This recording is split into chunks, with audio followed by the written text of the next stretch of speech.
Hello and welcome everybody back to another episode of Weather Nerds. I'm your host, First Alert Weather Nerd CD Finley, back for episode 11. That's right, that's 11 straight weeks of Weather Nerds now. Time certainly does fly by. We got an interesting one for you today. Obviously just me today, kind of walking you through the weather headlines here across Central Texas and beyond. But, of course, today is a First Alert Weather Day here in our viewing area here at KWTX in Central Texas. So it's not for the typical springtime reasons, though. We're not talking about storms by any means. We're actually talking about record heat that is going to be possible across the area today. So with all of this kind of happening, of course, we're recording this for our Degrees of Science YouTube channel as well. We're kind of have to play a little bit of speculation today. Obviously, we're kind of forecasting at this point that we may get close to the record high for the daily record at least, and then also maybe close to the all-time May record high. So let's go ahead and dive right on into it here. Again, if you're watching live on Facebook, this information is probably a little bit more pertinent to you, but if you're watching on recorded, obviously, you're going to have to take this with a grain of salt. But so let's go ahead and take a look here. Again, this is the heat advisories that have been issued by the National Weather Service across the area here across Texas, all the way from Del Rio on the Texas-Mexico border into the Austin metro area. Extreme heat warning there. Definitely going to be hotter in those areas, and we'll kind of get to why here in just a moment. But, of course, on the flip side of that, at least in our immediate area of Central Texas, we do have the heat advisory as well. That goes from McLennan County all the way up into Hill County, Navarro County, etc., all the way eastward to the Interstate 45 corridor. So that's been issued because of heat index values that are possible up to 107 degrees today. And, of course, we are in the middle of May. We don't typically see triple digits around here in the middle of May all that often. So we're getting a little bit more of a summertime feel today as opposed to the springtime storms that we're so used to this time of year. So that was why we have the First Alert Weather Day today. Just kind of an oddball setup in terms of the extreme heat. Regardless of whether or not we break records today, it's going to be hot. Again, the heat index values is those feels-like temperatures. So accounting for things like humidity, the wind direction, etc., kind of bumps up the actual feels-like temperature compared to the actual air temperature itself. So make sure if you're watching live on Facebook today, you're going to be drinking plenty of water. Make sure you're staying hydrated. Wear sunscreen if you have to be outside for a long time. Again, here in Central Texas, heat advisories are not something that's foreign to us. We usually see these day in and day out during the summertime. It's just odd that we are seeing it this early here in the month of May. So that's what we're tracking today. Again, you can look at the current temperatures. Again, of course, the time of this recording is about 11 o'clock this Wednesday, May 14th. And you can see the temperatures are already sitting a little on the warmer side, low 80s across Central Texas for the most part. Even places like Llano, keep in mind it's 11 o'clock, and Llano's already in the 90s. So some of our southwestern counties are going to be really up there today in terms of the temperatures. And, of course, I'm kind of walking you through what's going to be popping up on my noon show here in a little bit. But, of course, later on this afternoon, we could maybe break triple digits for the first time in 2025. But, again, the good news is with our First Alert Weather headlines today, at least in terms of the local Central Texas viewing area, is that so far the heat is underperforming, with the exception of those southwestern counties that I mentioned to you. The dry line positioning of it may get close to I-35. If it doesn't pass I-35, then we may see the heat continue to underperform. But the all-time heat record could still be challenged, which, let's go ahead and talk about that real quick. What is the all-time heat record in the month of May? Well, if we take a look back at all the records that we have from the National Weather Service, it indicates that the all-time record for heat in May was recorded at 102 degrees back on May 31st, 1985. So quick mental math here. That's a good 40 years ago. Just give or take, about 40 years ago.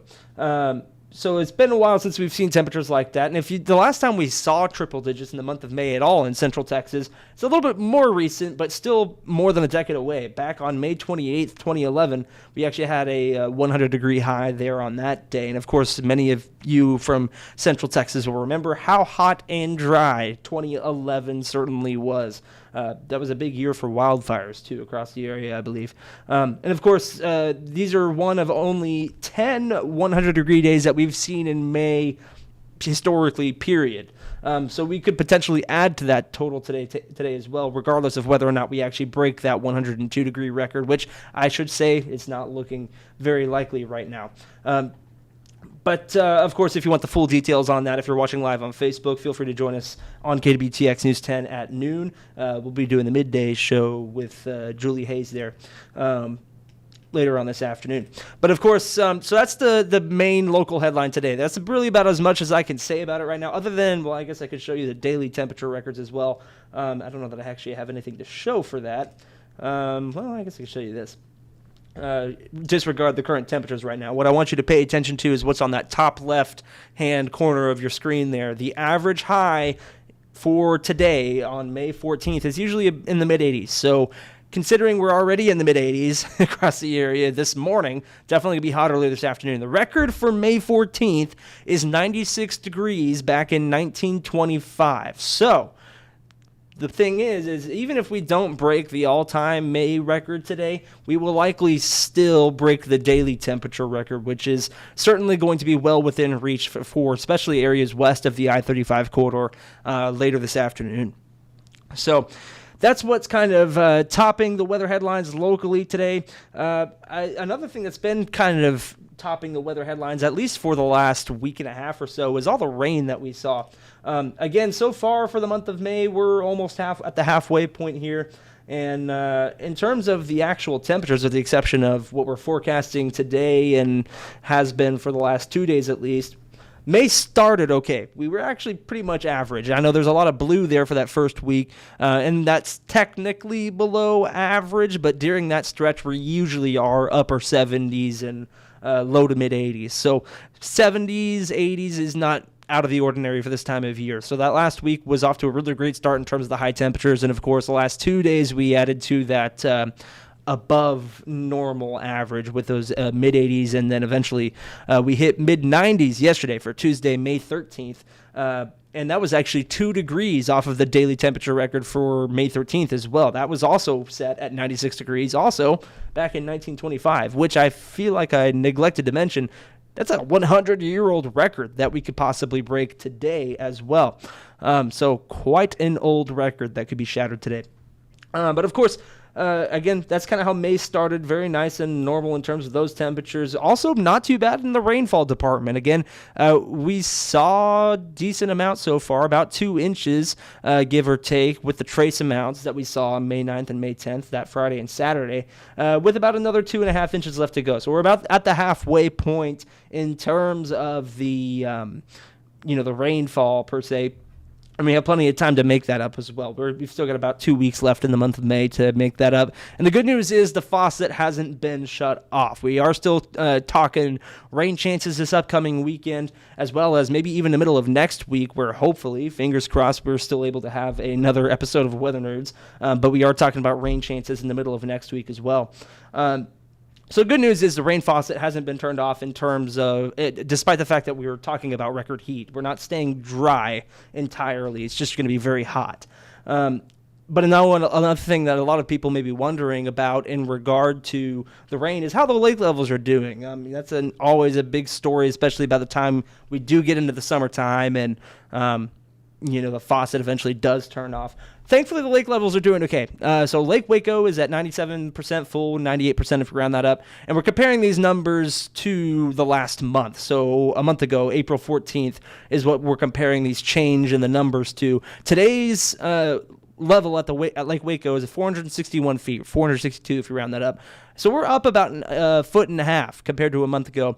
Meanwhile, Lake Whitney is at full capacity, 100% full. In fact, Lake Whitney is one of the 2 lakes here that we're looking at that is actually down from where it was even a week ago. Lake Whitney's been at full capacity for quite some time now. I believe it was about 534 or 535 feet was the lake level last week. So they've actually had to drain Lake Whitney a little bit to kind of make up for that capacity. But thankfully, that's really the only lake that's having to do that so far. Lake Belton still has a lot of room to grow, only a 93% full, only about a 3/4 of a foot change in the last month, so not doing too bad there in Lake Belton. Still, House Hollow not doing too bad either, although it did kind of decrease in the last week, and I think that's mainly just because of the lack of rainfall that we've seen in the last week. It's still House Hollow, so nothing too crazy there. A lot of room to grow there in those lakes, and they're doing okay right now. And, of course, the faucet isn't shut off yet, so very, very good news there. But the reason I also brought this up is because it leads me into one of the more interesting national stories that I've seen shared this week, mainly by CBS, which is, of course, our affiliate here at KWTX. I saw them post this article about 2 days ago, and it has to do somewhat with water consumption, which, of course, is related to our lakes here in Central Texas. But I want to go ahead and bring this up here. So what we're talking about is cities and how they have been technically known to be sinking in the past years or so. And so there have been some interesting studies that have been done, and I want to share this when you're here. Going to share the headline that CBS Texas actually posted on their Facebook page.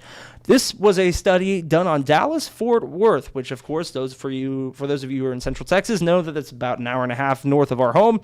Probably know a lot of people up in DFW if you're not up in DFW yourself. But according to this recent study that was done by Virginia Tech, DFW is one of the fastest sinking cities in the entire U.S., which is interesting because if you think of, cities that might be sinking around the U.S., you might be thinking of like Miami or Houston or any of those cities that are kind of right there along the coastline where the sea level might be rising and the land might be sinking underneath, etc., which, of course, those cities are sinking as well. They're among some of the top cities that are sinking. But DFW is not along any coastline, and it's still sinking. And if we take a look at the headline here again, it's sinking at a rate of 4 millimeters per year, which ranks it second out of the 28 fastest sinking cities in the entire United States. Now, that's an interesting little factoid there. And I got to admit, whenever I first read this headline, I was a little bit skeptical. I was like, what? No, there's no way. What is it even sinking into if it's, not even on the coastline? Well, according to this study, it actually has to do with water consumption. So I'm looking here at the article, and of course, feel free to check it out if you would like to as well. It's on CBS News. If you go check out CBS Texas and their Facebook page, it should be posted on there as well. I think it was posted about 2 days ago, so you may have to scroll a little bit. But so, of course, New York, Dallas, and Seattle, and about 25 other major cities are considered to be sinking, so that makes up for the total of 28. And this is a study that was done by Virginia Tech, and that was published in the journal Nature Cities from this past Thursday. So if you want to check it out there, you can read the full study there on the journal Nature Cities. And of the 28 cities that they analyzed, at least 20% of the urban areas are sinking. In 25 of the cities, they found that 65% of the area is sinking, and more than 29,000 buildings are located in the high and very high damage risk areas. So now keep in mind, 4 millimeters a year may not really sound like a lot, but if it continues to go untreated, that could potentially be a problem sometime down the line. And of course, the reason that DFW is actually sinking is because of water consumption. I mean, you've got all of these lakes and reservoirs and stuff like that we typically pull from. And I'm trying to think of what the actual word is here. Keep in mind, I only read this article just within the last 24 hours, so I'm kind of getting the information out together with you as we find out. But it has to do with water extraction, so like underground water extraction, essentially. So as you pull more water, you actually lose a lot of that support for the soil that's surrounding that reservoir. So the more water you consume from underground water extraction, the more the soil is going to want to sink. And unfortunately, for a lot of these major cities, they're practically right on top of these so-called reservoirs. So that's the reason that DFW is sinking. Now, what is the solution to a problem like this? Well, it's kind of water conservation, right? In terms of, there's a reason here in Central Texas we get so excited when there's rain, especially during the springtime, because we know once the faucet shuts off in the summertime, it's going to be really hard to replenish our area lakes and therefore our source of water, right? So the thing to do is conserve that water while you can until the rain eventually does come, hopefully, and replenishes those reservoirs. So not only would that help with your water consumption and the rate of water consumption, but it will also kind of help slow that sinking rate a little bit as well. So that's kind of the proposed solution to that potentially long-term problem. Again, I'll show you that headline there. Very, very interesting headline that DFW may be sinking at 4 millimeters per year. And the way they were able to determine this is really interesting too. Kind of talking about the technology of today's day and age. They were able to use satellite imagery and basically look across the area and determine the differences in land and the way the land has been changing with that satellite imagery. So if it weren't for that satellite imagery, we may not even have noticed that the area was sinking at all. So very interesting thing to note there. Thought that I'd put that out there here on Weather News today. It seemed like a very interesting national topic on what is otherwise a quiet week of weather. Again, we're just talking about the potential heat records today and what we have going on next week in terms of the potential storm chances. Good news is the storm chances by this upcoming weekend don't seem to be too terribly bad. And then I guess we can go ahead and start to wrap it up here with the 10-day forecast. If I can pull it back up. Give me just one moment. Here we go. And, of course, if you want more information on all of this, of course, we're going to be live on KWTX at noon. Of course, if you're watching pre-recorded on YouTube, etc., you know where to find us. But, again, this is the weather planner that we have going from today, Wednesday, May 14th, all the way into next week. Of course, today, that first alert weather day that I mentioned with the record heat, kind of the long-term headline, it seems. It's not just today that we're watching in terms of the records. Of course, today's all-time record, 102, 1985 for May, that is. Today's record, 96 back in 1925. Thursday's record, also 96, back in 2022, though. That's the last time that occurred. And that kind of remains to be the case. We're going to have to watch a few records all the way into next week, despite the fact that we have those rain chances. So we're still expecting to remain in the 90s over the course of the next week and a half. So, that's that fun May springtime transition from, comfortable 70s and 80s to, oh no, it's hot for 2 or 3 months at a time. So, Central Texans, I'm sure you're used to this already, but if you're new around here, be prepared. And, of course, again, we're talking about the potential for strong storms this weekend. Thankfully, the overall severe threat doesn't seem to be too high, but that could certainly change heading into next week, where you can see that next red highlight. We'll watch for next Tuesday, where we could potentially see some more strong storms with an approaching storm system. So that's what we got going on weather-wise here over the next week here on Weather Nerds here at KWTX and here in Central Texas.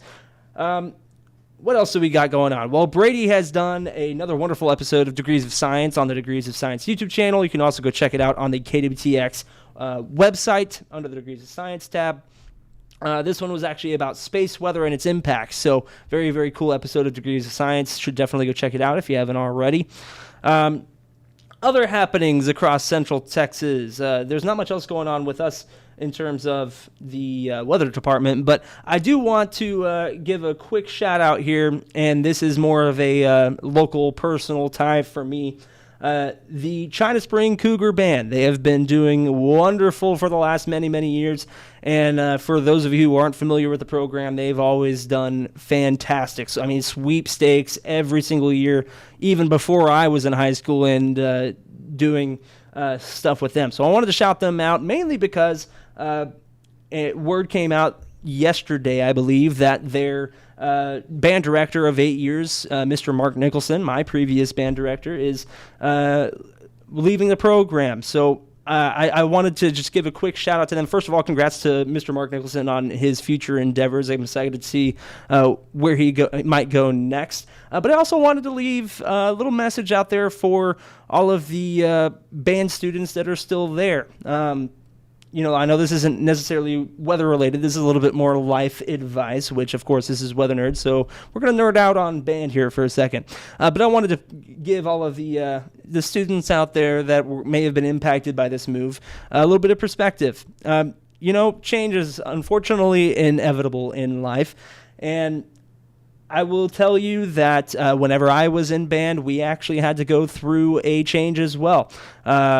The previous band director, Mrs. Pam Hyatt, who's now the band director at Midway, was the previous director for the first 2 years of my high school career. She was there for my freshman, sophomore year. And then, of course, we changed over to Mr. Nicholson once Mrs. Hyatt left.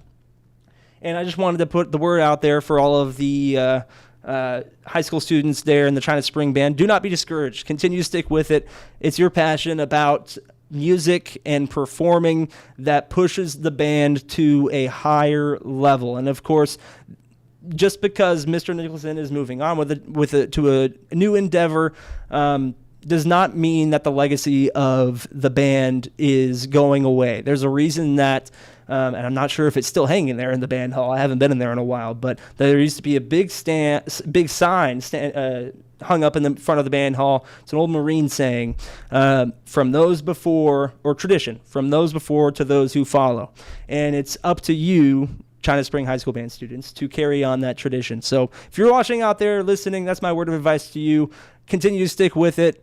The band is going to be wonderful for the years to come, and I'm excited to see who kind of takes over the helm there as well, to kind of push the band to even further heights. And, of course, again, congrats to Mr. Nicholson on a wonderful 8 years at China Spring High School Band. He really raised the bar for that program and even set school records in terms of, state placements and stuff like that. So I wanted to give them a shout-out and, kind of hopefully give the students out there a future views to what may be to come. So, again, that's kind of what we got going on here. Weather Nerds today. Again, sorry for that little aside there.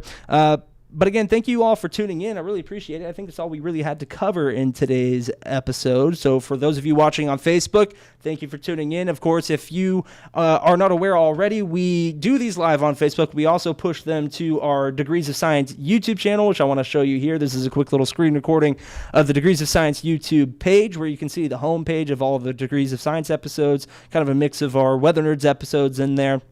And, of course, if you go to the videos tab, you can kind of see those all in timeline order as they're uploaded. But if you want to see Weather Nerds specifically, if you go over to that podcast tab right there, we eventually get to it. There you go. You can see a playlist of all of the episodes of Weather Nerds and kind of see all of the where we've been so far on this journey with Weather Nerds in terms of the content we've covered and stuff like that across Central Texas. Of course, this one will be uploaded there as well. So if you're not able to catch a live show, that's where you can go watch the recording as well. So again, thank you all so much for tuning in. We'll hopefully see you again next week for episode 12. I hope you all have a wonderful week ahead.